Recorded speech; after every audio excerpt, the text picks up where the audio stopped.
can have your attention, please, ladies and few gentlemen, and gentlemen, few gentlemen. So one of the things, I just had someone ask me about a business plan and how do you just get started, right? So I said, you know what? Just look around the room. You have a plethora of women who I'm sure will be happy to coach and mentor each and every one of you. And there are also organizations that you can join. And on my back table, you know, the morning speaker talked about multiple streams of income and different things you should be a part of. I have two of the many groups that I'm a part of. One of those two groups, the actual vice president and owner is about to speak to us. And I have cards back there for my chapter, which is 114. You know, you always promote your own chapter of WNA. And Tracey, I met Tracey through WNA, and she is a phenomenal woman. She is, even though at the end it talks about Women's Networking Alliance, I had to put that in the front, Tracey, because it has, like I said, only two of my cards is WNA, Women's Networking Alliance, and the Rotary. And just those two organizations, as far as my business and clientele, you want to network with people who are going to pour back into your business.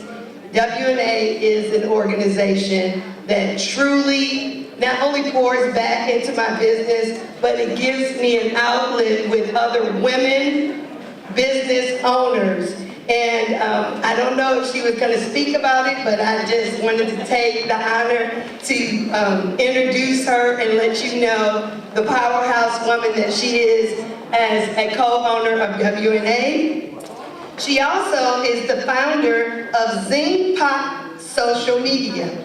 She's passionate about helping small businesses grow and succeed through their online marketing efforts. We talked about technology, we talked about online. You now have the guru coming from social media coaching to total management for email marketing campaign. Zip Pop Social Media turns busy small business owners into online marketing rock stars. Y'all see I have a rock star shirt on today because I knew I would be around rock star women like Tracey, who is a certified content marketing strategist, a master certified solution provider for constant contact, a hoop certified professional, and as I said before, the co-owner and vice president of the Women's Networking Alliance. She also says she really loves cheese. So let's give a round of applause for my friend, Tracey Lee Davis.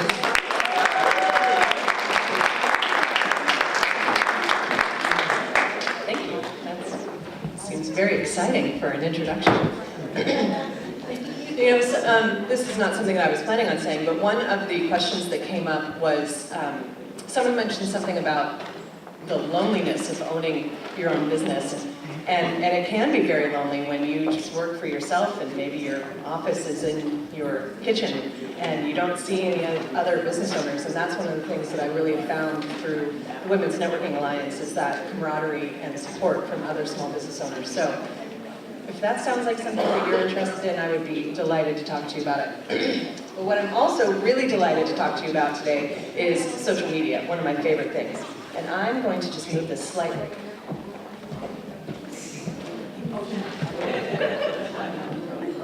Just so that I can see that. All right. Here we go. You know what? I'm just going to hold on. Great. A lot easier. Okay, so how many small business owners do we have in the room? Okay, or nonprofit directors. Great. So hopefully all of you are doing something on social media. Is there anyone who is not doing something on social media for your business, regardless of what? All right, interesting. Well, it's time to start. All right, I got my lovely introduction, and again, Tracey Lee Davis, Think About Social Media. I am going to be going through a variety of slides and talking to you about social media. I will be sending all of these slides out. So Lisa's giving me everybody's email address. I'm only going to email you once. I'm not going to spam you. But I'll be following up with you with these slides. So if you are interested in all of this, you can get more detail about it later. And you don't have to take notes if you don't want to. You can just sit back and listen. And I know it's been a long day. And I will try to get through all of this in a timely manner. And ladies can all be on your way home. And men. The two of you, three of you. So, how many of you have owned your business for more than 5 or 10 years? All right, so you know that things have changed a lot with marketing your business in the last decade because of all of these fancy online marketing tools. Back in the day, before internet stuff was going on, you heard about a traditional marketing funnel, right? So you would use newspaper ads, or television ads, or radio ads, or direct mail. You would cast a really wide net out to whoever, in a geographic range, whoever's listening to that radio program, and whatever it may be, and you're casting a wide net, and you're hopefully netting some people who are interested in your product or service, and then even fewer of those people wound up being actual customers, right? It was an expensive way to do things, and as a small business owner, it's really pretty hard to compete with big companies when you don't have the same sort of resources that big companies do. So, it can be a hard landscape for a small business to compete in. But one of the really amazing things about this new way of doing things with social media, with email marketing, is that it really flips that funnel. So that you're starting with the people who already know you, who already like you, who already trust you, and you're growing your network with their help. You're basically having them be your street team so that they can shout out about how wonderful you are and get more of their network to come in and learn about you because of what you're doing on social media. So it's a lot easier for small businesses to compete in this landscape because we all hopefully have really awesome networks who want to support us. So we can all start from that same place. Now, of course, we want to have great word of mouth. We want people talking about us in a good way, hopefully not in a bad way. And so you know that if you have great word of mouth, then you're set. But how does that happen now? It used to be that people would get together and actually talk to each other face to face. We would come together over your fence or over a kitchen table or, have some sort of person-to-person interaction. And hopefully that still happens now. Hopefully you actually see people in real life. But a lot of this engagement, a lot of this word of mouth is happening through social networks. And so the great thing about this is that while I can be having a conversation with someone in my network, the great thing is that everybody in my network and that other person's network can see that conversation. So there's the opportunity for eavesdropping. And we want that because we want people seeing the great conversations that are being had about us and our businesses. So we should harness that and use it to our benefit. Now, whether you have a brick and mortar or not, we're going to say this is your business. And we're going to talk about the engagement cycle because this is how you can really help to grow your network and get more people to learn about you. And that is through, we're going to start off, you're going to provide some sort of wow experience. Now, this doesn't have to be, someone comes in and they get entered into a drawing for a car. It doesn't have to be that fancy. It can be as simple as remembering someone's name when they walk through the door. When I go to the gym, I type in my phone number and put my little thumb on the thing, and I'm sure my name pops up on the screen, but it makes me feel good when the guy says, "Good morning, Tracey. Great, I'm here at 6 o'clock in the morning, I'd like some acknowledgement, thank you." And so that feels good. That makes me feel important to that business. So it could be as simple as that, or wrapping a purchase in a piece of tissue and putting it in a bag that way. It's just little things that can really make a big difference. So you provide that wow experience. And then, you entice them to stay in touch. So we're talking about social media, so let's say we invite them to follow us on Facebook. We want them to be a part of our community, and people might not, unfortunately, you guys, people don't wake up in the morning thinking, I'm going to follow them on Facebook today. It just doesn't happen. So you need to remind people that you're out there, remind people that you want them to do this. So you entice them to stay in touch. And then you engage with them. So a great example is, I'm sure Lisa's taken a bunch of pictures today, and she's going to be putting them up onto the event page or her business page, or she's going to be putting them somewhere on the internet. That's for sure. And then you can go engage with those pictures, because she's probably going to be tagging people, talking about how wonderful the panelists were, which the panelists that I saw, you guys were great. I'm glad I got to see and enjoy. But so you want to engage with people. And pictures are an outstanding way to do that. Telling people these event pictures are going to be up on our Facebook page, come and check them out. Because you're not going to be able to tag every single person, right? But if people know that the pictures are going to be there, they can go and interact with them. Maybe tag themselves, maybe share them. And because of that, with that engagement, that makes people feel connected to your business. So if you've gone and had an experience with a business and then they gave you some sort of recognition on social media, that makes you feel good, like you're important. But then that engagement drives social visibility. So people if I go to an event and my picture gets put up on Facebook and I go and I interact with that picture, then my network has an opportunity to see that picture where they might not have ever had an idea about that business before.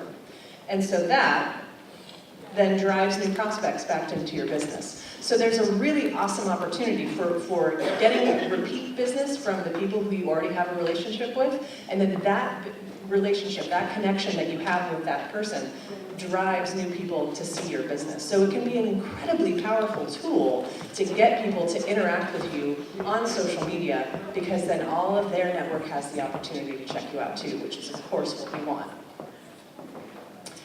And I know a lot of people who haven't yet really embraced social media. Maybe they have a page, maybe they don't, maybe they post stuff, maybe they don't. But the big thing is that social media impacts so many people. Whether we want it to or not all the time, social media is impacting people's decisions. 78% say a company's social media post influences their decisions. How many of you have made a purchase based on something you saw on social media?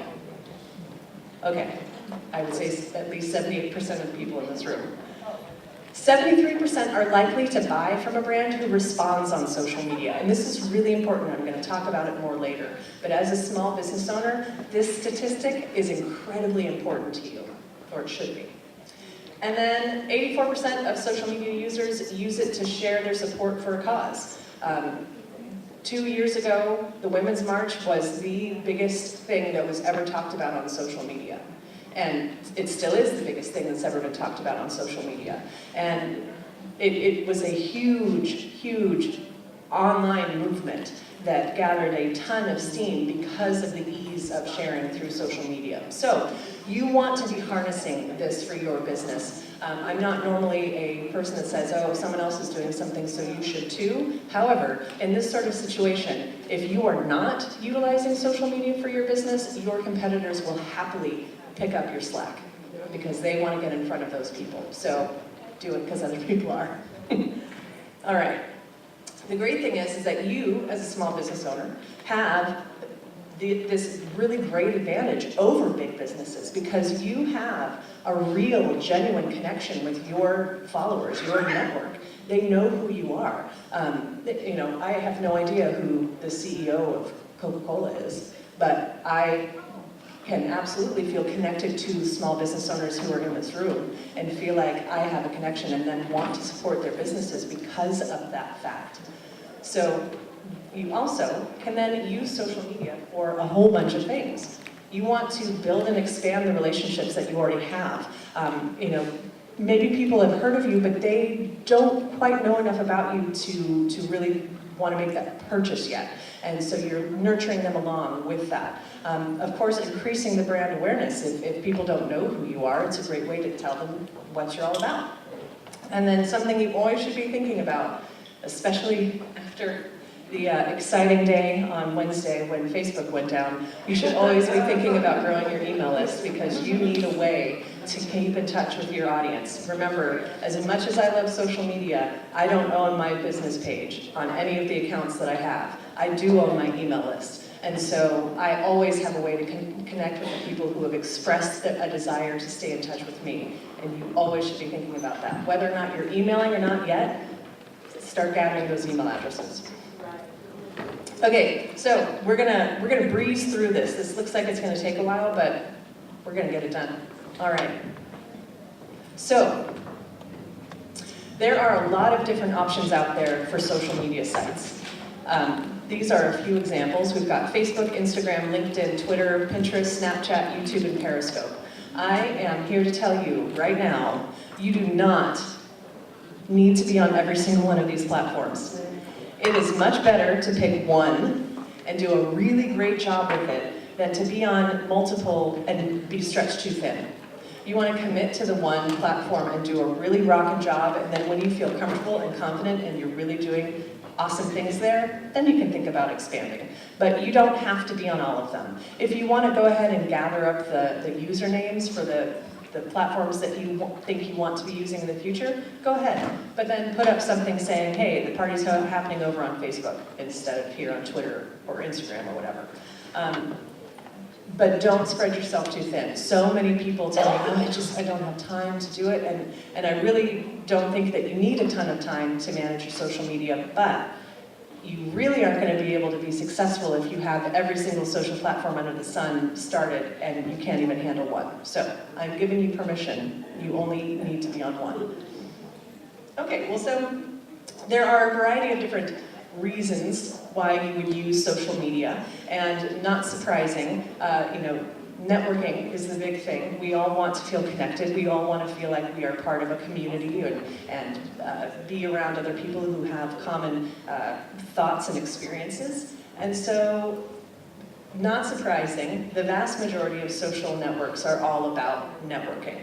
It's being able to have connections, have conversations, share things with each other, and feel like you're part of a community.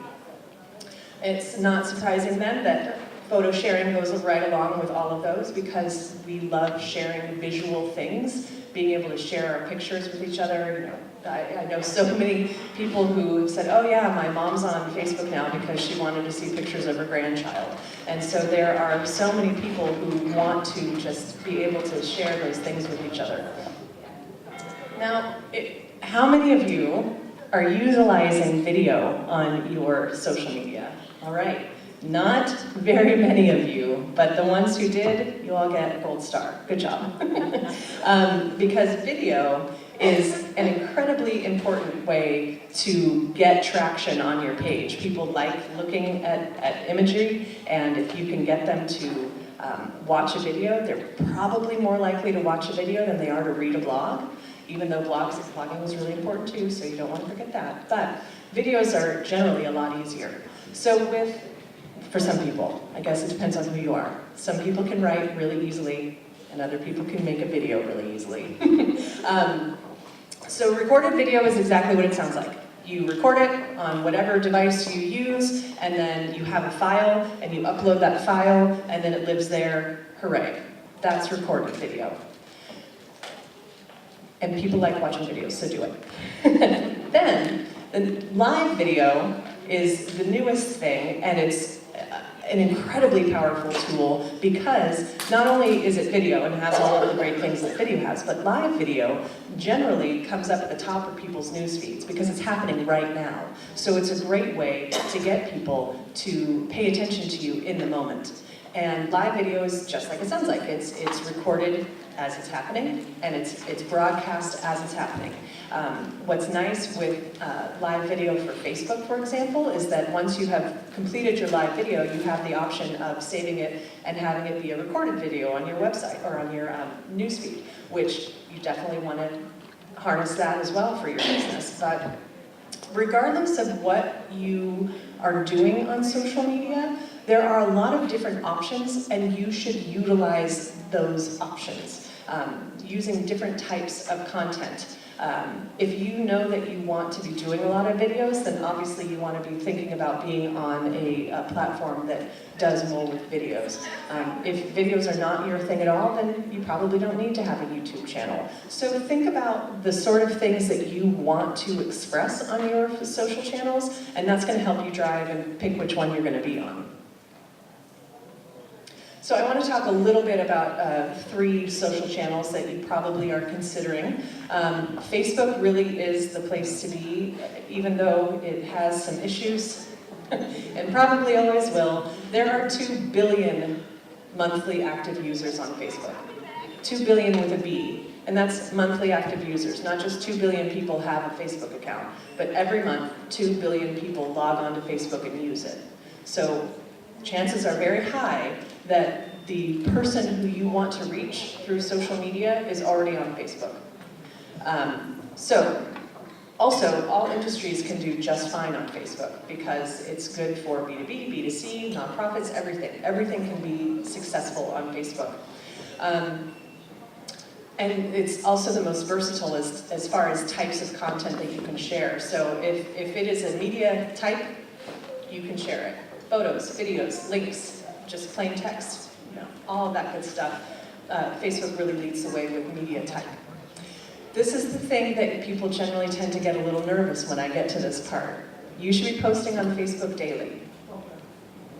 I heard it. So, if you're not posting on Facebook daily, you're shooting yourself in the foot because there's an algorithm on Facebook. And without getting too deep into it, it's showing users what they interact with. There's so much stuff going on social media that there's no possible way that you can see every single post that comes from every business and every person you're connected to. So Facebook pays attention to every single thing that you click on, even if you just click on it. So if you keep getting like trashy gossip stuff in your newsfeed, it's because you keep clicking on it. I am guilty of this. So you want to make sure that you are giving people an opportunity to interact with your stuff, otherwise they're never going to see it. And if you don't post on a regular basis, then you're not giving people the opportunity to interact with it. So keep that in mind. One of the most amazing benefits of Facebook is the advertising platform. You can be, if you know who your target audience is, if you know who the type of person is that you want to reach on Facebook, you can plug that in to their advertising platform and you can reach those people. It's really awesome and it's really powerful, and you don't have to be spending, thousands of dollars every month. You can spend $1 a day. I think we all can budget $1 for doing some advertising if it's going to get you some more exposure, right? So that's Facebook. And then depending on what you do, LinkedIn might be an appropriate place. I absolutely encourage all of you to have a solid, updated LinkedIn profile, because if you are doing business, then the chances are at some point someone's going to want to do a little bit of research on you, and then if they go and see a very professional, put together, polished looking LinkedIn profile, it's going to just be good for you. Now, whether or not you're posting regularly on LinkedIn may be a different story, but please, at the very, very minimum, have a nice professional LinkedIn profile. This is really an opportunity for you to shine with your industry knowledge, where you can showcase that you know your stuff, you can look like a professional, and you can be a hub for just general resources for your industry. Again, maybe your industry isn't something as professional as I'm trying to think of a good example, but I can't think of a single thing because I'm standing here. But like a realtor, for example, if I'm going to be spending, $1 million+ on home, then I want to make sure that the person who I'm working with is professional and has their act together. So maybe you're not a realtor, but maybe, regardless what you do, have a good looking LinkedIn profile. And with this, you should be posting, 3-ish times a week. If you post every day, that's not a big deal. It's good for you. But you should have some stuff going on LinkedIn. It's not as fast moving as Facebook, certainly not as fast as Twitter. So if you aren't posting on a daily basis, you're not, digging a hole for yourself. But you want to show up, basically, is what this is all boiling down to. And LinkedIn is a great place to toot your horn and make it look like you know what you're doing. Instagram, how many of you are on Instagram? Hooray! Not very many of you, but that's okay. Instagram really it's the fastest growing social network right now. It's really up and coming as far as exploding with different types of users and different types of accounts. So even if you're not food, art, travel, or fashion, you can still be successful on Instagram. A lot of people think, I have a service, I don't have a product to sell, so how can I really shine on Instagram? I have a service, I don't have products that are fun to take pictures of, and I love taking pictures of food, but that's just for me personally. But I am still able to generate business through my Instagram account, and because I put up stuff regularly and put out information that's valuable to my audience. With Instagram, you can do images, you can do videos, you can put together word images. The big thing with Instagram is you need to use hashtags. So who's confused about hashtags? All right, you're not alone, don't worry. I'm going to talk about that a little bit more in a minute. With Instagram, it is a higher volume platform, so you might want to be doing more like 2 to 3 times a day. But if that really overwhelms you, let's just start with a couple times a week and work our way up. The big thing is we want to be consistent. No matter what platform you're on, consistency is incredibly important with building a following and getting people to interact with you. Instagram is really fun to show different sides of your business. You can easily do a day in the life or behind the scenes, or it's a bit less formal, certainly than LinkedIn, and even a little bit less formal than Facebook. So you can have all sorts of fun things going on with your Instagram account through stories, through live videos. You can do Instagram TV. There are all sorts of options for doing visual things on Instagram. And so if you haven't looked into it yet, I would absolutely recommend giving it a try because it's super fun. Okay, so now you've picked your social network, you know where you want to go, you know what you want to do. It's super important now to set up your profile correctly. Now, this is a Twitter profile. Sorry, didn't mean to shout at you. This is a Twitter profile, but the components are essentially the same. On most social platforms, you're going to have a cover photo. So you want to have that filled in. You don't want it to be blank. That looks not as professional as you could be, so put something up here. This could be your storefront. It can be your product lineup. It can be your team. This is the place to highlight something about your business. This right here, your profile photo, this needs to be your logo. Please. If it's not your logo, change it to your logo ASAP. If you don't have a logo, you should get one. But if you don't have a logo, then have that be your pretty face, because you want to have recognition here. It's so important for your brand awareness when your posts are going through your newsfeed to have your logo right next to your name. And that means, we're kind of cut off a little bit, sorry guys. Your profile name should be as close to your business name as possible. If you have a really long business name, it's possible that you might not be able to put the whole thing there, so you may need to get a little creative, but have it be as close to your legal business name as possible, because when people are looking for you, you want them to find you and not someone else who has a business name that sounds like yours. Right underneath it, it's hard to see, is the handle for your platform. Every social media channel is going to have a handle, and so for example for mine, it's Zing Pop Social on Facebook, on Twitter, on Instagram, because my website is zingpopsocial.com. So across the board, it's consistent. All of these different platforms have the same handle so that people can find me no matter where they want to find me. So you want to be consistent as well to make it easy for your audience to find you. You'll always have a place for a little bio. And so your bio should be filled out on all of your platforms, and it should have some good keywords. If your bio is kind of out there and flowery, but doesn't specifically state what you do, that might mean that people who don't know you but are looking for your type of service won't be able to find you because those keywords aren't involved. So you want to have those. There are places on Facebook, for example, you can have a much longer description about your business where you can get all those fun, flowery things in there. But you want your bio section to be short, concise, and say exactly what you do. So there's no like, is this a service that I need? Yes, it is. Please put where you're located. Even if you are virtual, you still want people to know where you are because there are some people who want to work with people who are local. And so if you don't have that on there, people might go somewhere else. And then you always want to have your website. I can't tell you how many times I've gone to somebody's business page on their whatever social channel wanting to learn more about their business and they don't have their website listed. And then I can't find a website anywhere. Maybe that means they don't have a website, and that's fine. If you don't have a website, it's not the end of the world. But if you have one and you're not listing it, you are losing opportunities. So basically, with any profile that you have on social media, everything should be filled out. I want you to go and look at all of your profiles when you get home. All right, maybe not tonight, but make it a thing, a piece of homework that in the next business week, you're going to look at your About section on every one of your profiles and update them. Is your right phone number on there? Is your business email address on there?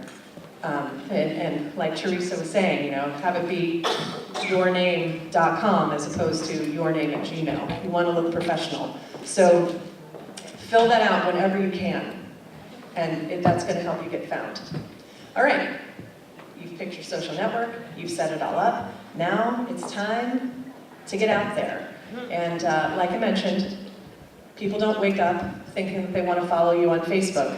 So you've got to tell them that you're there. It's important to make sure that you are letting people know where you are and where they can find you. So there are a lot of options you have.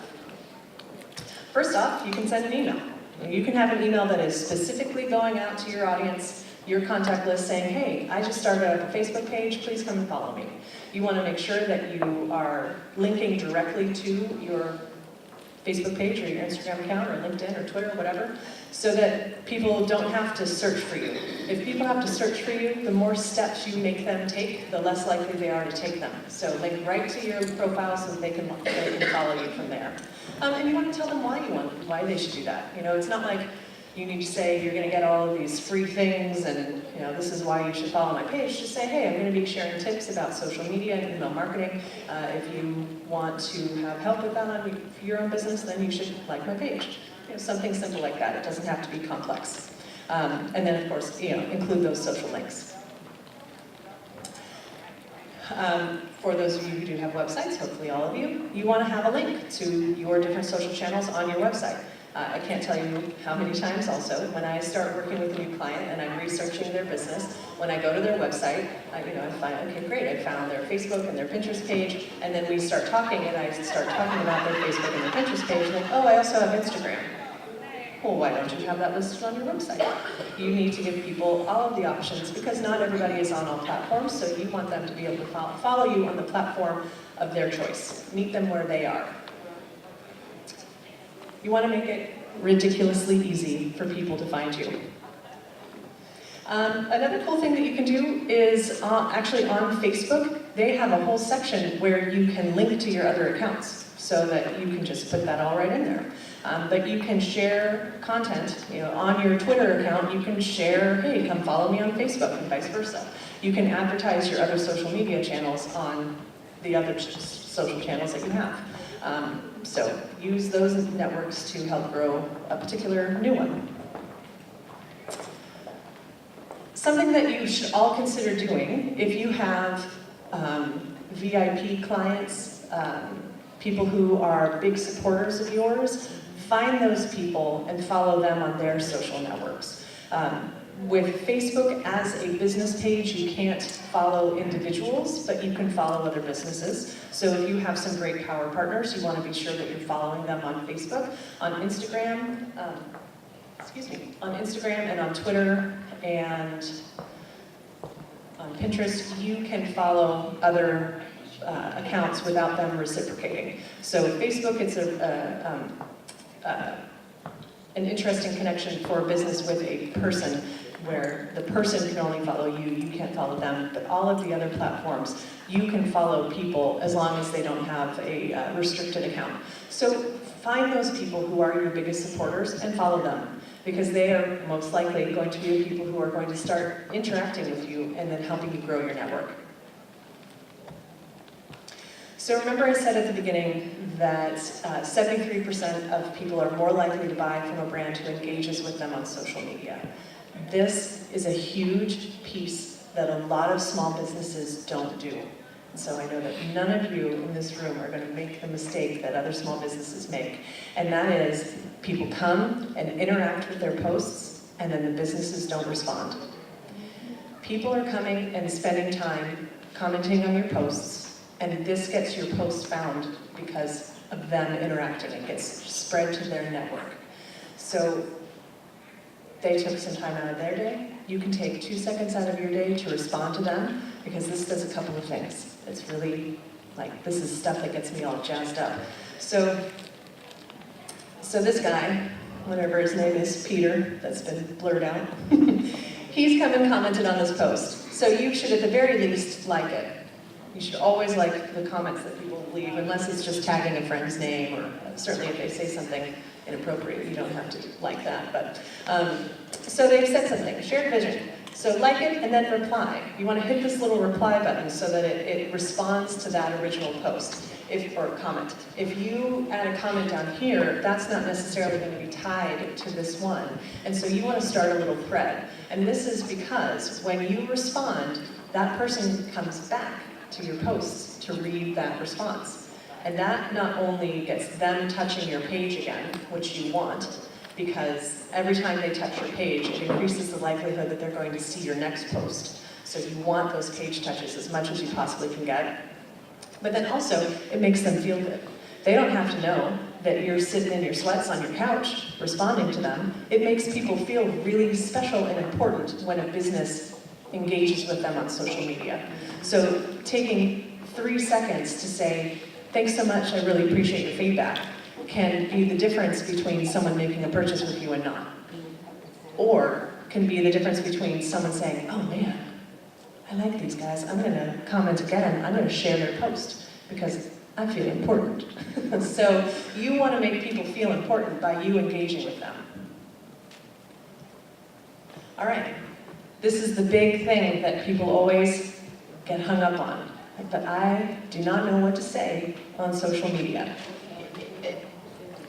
So you want to think about putting out content that people are going to be likely to share, because you want more people seeing your stuff, right? So you're putting out content that people are more likely to share, and of course, useful things get shared. I can't tell you how many times I see cooking videos, because, well, Facebook also knows that I like cooking videos, but when my friends share cooking videos, I'm more likely to just sit and watch because I love watching cooking. Things that are engaging, like physically people have to take an action, so they have to click to read or click to watch. Something that people have to, engaging as in taking a physical step. And that's also good because, again, we want people touching our contents, because the more they touch it, the more they're going to see it. We are visual creatures, we like visual things, so whenever you can incorporate visual things into your posts, go ahead and do it. And of course, it's never a bad idea to put some content out that's going to tug on people's heartstrings, make them feel some emotions. Probably not a great idea to put out stuff that's going to make people angry all the time, but every once in a while, not a bad idea. But think about the sort of stuff that you are more likely to share, and share that kind of content on your own page. There are tons of things that you can post. Now, thinking about images, you can obviously do new products. You can do, introduce an employee. You can introduce clients. There are all sorts of things that you can take pictures of that you can share on your social channels. With links, of course, things like your blogs, linking back to your website so that people can get more information, linking to articles on other websites that you feel are really important, linking to reviews, that's also a good thing. With videos, you can do things like client testimonials. If you can get rope one of your clients in to do a great video for you, that's always a good thing. Product demonstrations, unboxing videos. I know a lot of people who do unboxing videos. So there are tons of different things that you do on a day-to-day basis that you might think are just day-to-day things, but they aren't day-to-day for your audience. So you can share those things to your audience so that they get to know you a little bit better and really bring them into what you're all about and what you do on a regular basis. A lot of people get hung up on like, oh, well, I can't write a bunch of blogs, I don't take pictures every day, I can't create all of this content. The great thing is that you don't have to create all the content yourself. You can share other people's content. You can and you should. So, we were talking about following your big fans on different social channels, so look and see what they're sharing. Is any of that relevant for your audience? And then go ahead and share it. For any of you who deal with fashion or food, you know that there are people out there taking pictures of their meals at your restaurants and when they're wearing your clothes, and so you can share those pictures that they are sharing, obviously giving credit to the original poster, and saying, hey, look at this amazing meal that I just had, or that my client just had.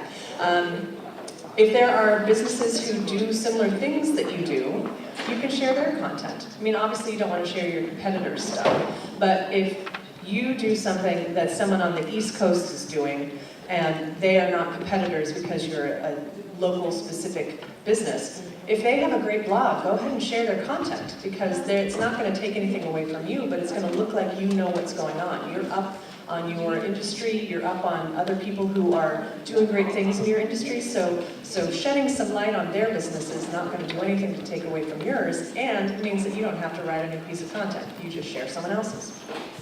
You want to make sure, of course, that you're sharing from credible sources. You don't want to share something that is untrue and spread fake news, and you don't want to be, also, it's always a good idea to look at what you're sharing to see, are there a bunch of pop-ups? Are there tons of ads? Does it detract from what the actual content of the piece is? Is it too much of a hassle to read it because you have to click through all these things? So think about that, because you want it to look good for you. You want whatever you're sharing to reflect well on your channels. So always think about that. And then the important thing when you're sharing someone else's content is you want to add your own spin. Why is this piece of content important? Why did you share it? Why do you think your audience should be reading this or watching this or looking at this? So always put in your own 2 cents, because we want people to get connected to you and understand why you think something is important. And so I can't tell you how important this is to think about. Now, I'm a business owner. I would love to pay my mortgage and to buy groceries on a regular basis. So that is why I have a business. But I also have a business because I love supporting small business owners. But first and foremost, no matter what our passion is, we have to be able to take care of ourselves. And generally, we want to take care of ourselves by selling all the time. But that's not why a single person gets on social media for personal use. Nobody gets on social media to be sold to. So if you are finding that you're not having a lot of success with whatever it is that you're posting on social media, look to see, are you just selling all the time? Often when I start working with new realtors, they're saying, oh, Facebook's not getting any traction for me, and it's because all they're doing is posting their listings. They just have house after house after house on there, and if I just spent $1 million+ buying a house, the last thing I need is another house. So I want some resources on keeping my house up. What do I do in my new neighborhood? What can I do to increase the property value of my house? So think about, people don't need to be buying from you all the time, but they need to see you as a resource of credibility for what you do. So 80% of the time, you need to be sharing content that is valuable and interesting to your audience. You always should be writing and posting for your audience and not you. So take a look, do some soul searching, and see if what you've been posting is more for you or for your audience. And so if you do that 80% well, if you're sharing entertaining, inspirational, motivational, educational stuff that's really helping your audience, a good resource for them, then that gives you the right to do your 20% promotional, because of course you want to sell things, because we need to make money, right? But that 20% of promotional content really should be 20%. It should not be 30, it should not be 50. You want to be building relationships so that people get to know, like, and trust you, so that when you do post your 20% promotional, they are primed to buy because they know that you know your business. All right, we're getting down to the end. We're almost done, guys. All right, how many of you have done advertising on social? All right, okay. I really cannot more strongly recommend testing it out than just trying on Facebook, because it's super easy. And because of advertising on social media, you're going to get more action on your website, you are going to get more people hearing about you and making purchases. So you want to use this tool. Now, a lot of people get overwhelmed by the idea of trying something new, totally understandable, I do too. But it's super easy and you don't have to invest a lot of money. The minimum amount is $1 a day. Again, I think we all can invest $1 a day. And you don't have to be running it for weeks and months or years on end. You can spend $2 and do an ad or just do some testing. So, we want to start off with picking a message. And you can't really see because this is a little bit small. But this is an example from Facebook. It might look slightly different on different platforms, but the concept is the same. So you're going to start off by picking out, writing in your copy, your text that you're going to have. So this right here, I'm sure you can read it, is the same as is right there. So you're putting together your copy, what you want your ad to say. You get to select your image so that you can customize whatever image you want to have in there. So you get it to look the way you want, and so you always get a preview. Then you pick your audience, and the more accurate you are with who your audience is, the better you'll be able to target them. So if you were just saying, oh, I want to work with anyone who's alive, it's like, well, that's not good enough. You need to know specifics. So I know, for me, my target is working with women who are 35 or older, who own their own business, and who generally are sole proprietors. This is my sweet spot for me. And so I can put all of that information in. So I can select gender, men, women, everybody, age, my location. So I can work with people all over the world. But if you are a very specific target, then you obviously want to know where. So you can do cities, you can do counties, you can do multiples, you can do 25 miles from 95008, whatever you want. And then you can target their interests and their behaviors. And this is where the more you know about your desired audience, the better. What kind of car do they drive? What kind of purse do they have? What kind of activities are their children involved in? These are the sort of things that you really can drill down on and attract that person that you're looking for. And so then, after you've defined your audience, you get to set your budget. So you can put in a daily budget, or you can pull it down and it can be a set campaign budget. You can say how long you want it to run for. So they give you 7, 14, and 28 days, but you can just adjust it by a calendar and put it however long you want. Again, it can be as little as 24 hours. But I recommend doing something for a week and putting a couple bucks a day out there for that and seeing how it goes. The thing that's great is that you don't get charged for it until the end of the ad campaign unless it's running for a really long time. You generally just get billed once a month. So if you don't have the money right now to do your ad campaign, but once you do your ad campaign, you will have the money, great. You do have to put in a credit card, but then it just automatically charges, usually somewhere around the 25th of the month. So it's super easy, and I encourage you to try it out, even if you felt overwhelmed by branching out into doing ad campaigns. It doesn't have to be that complicated. You can make it incredibly complicated and intricate, but you don't have to. So if you've been waiting on doing some ad campaigns because you're worried that you won't be able to figure it out, just start fiddling with it and just set it for $1 a day. Then you won't be out a lot of money. These are all the different platforms that have social or have advertising. So, well, Google Plus now, go away. I'll take that off the slide. But all the rest of these you can do advertising on. Okay, now, really quickly, I just want to talk about these two things working together because they are great. And like I mentioned again, you don't always own, or you never own your social platform. You just are borrowing the space. With email and social media working together, you're going to get more customer engagement. Oops. You're going to get more new customers, and you're going to get more business referrals. The easier you make it for people to share your content, the more likely it's going to happen. So you can utilize your social platforms to be building your email list. Again, even if you're not emailing regularly yet, but you will be, you can start collecting those email addresses. This is on Instagram. You have one link available to use on Instagram. You can start utilizing that to build your email list.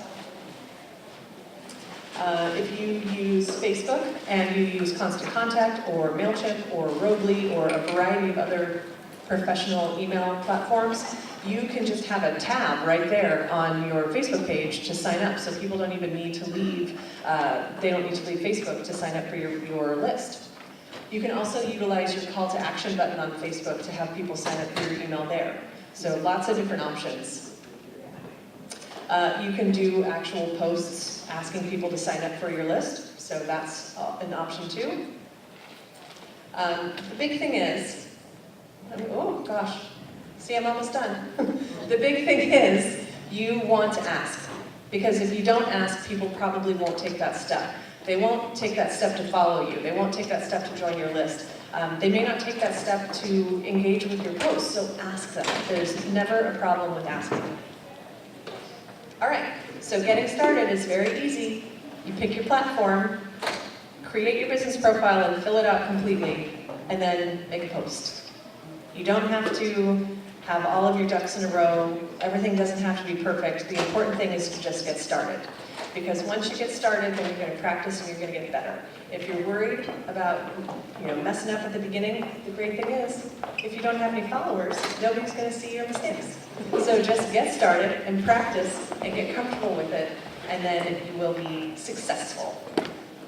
So I did it. I don't know how long that took me, but I got through it all, and I would be delighted to take questions as long as I can. I don't see Lisa, but hey. I have a question. So what do you feel is a good return on investment on the ads? Because, I mean, I constantly get them boost this, boost that. People are boosting stuff like this. So what do you think about that? Drilling down to a specific number for your ROI really is going to depend on your business and how much you're spending and what's important. But I think that if you're utilizing advertising, then you should have a clear goal in mind so that you can measure whether or not you were successful.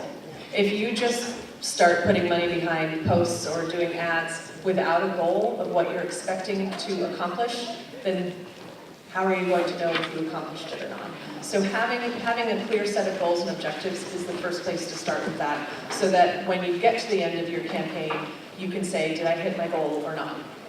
I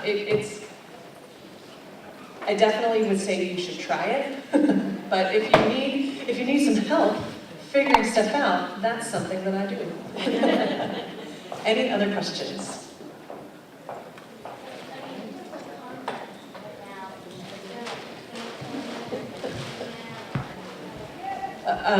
Content, Newsletter or campaign.